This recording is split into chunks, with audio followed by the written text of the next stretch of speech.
Voters will decide the election, but there are a lot of polls out there predicting various possible outcomes. Joining us to sort out all of this is Mark Murray. He is the senior political editor with NBC News. Mark, thanks for joining us.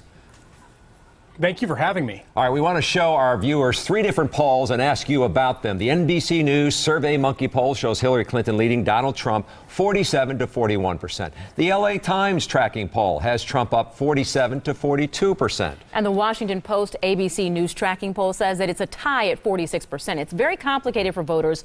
What is your read? Well, so all those different polls have different methodologies, different likely voter models.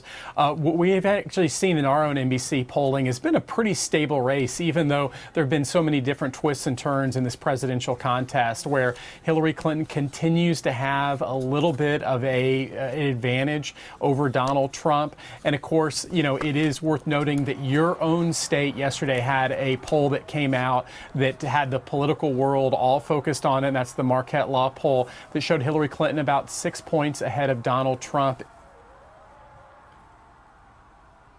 And it looks like it is in the states in the Midwest is pretty much where the rest of the country is. Yeah, Mark, let me ask you this. We are seeing a lot of numbers on early voting in Wisconsin and across the country, especially in Florida. Wisconsin's on pace to exceed early voting turnout compared to 2012. Is there any way to indicate or show, you know, what does this mean? How does it add up? Is there an advantage to either side once all the votes are counted?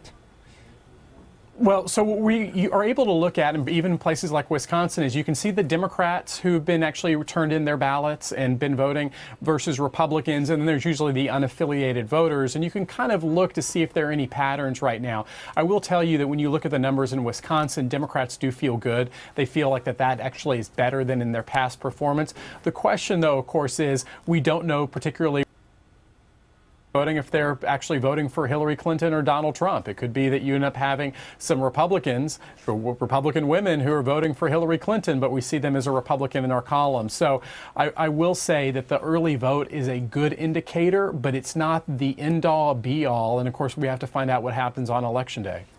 Mark Murray, we appreciate your insight. Thank you.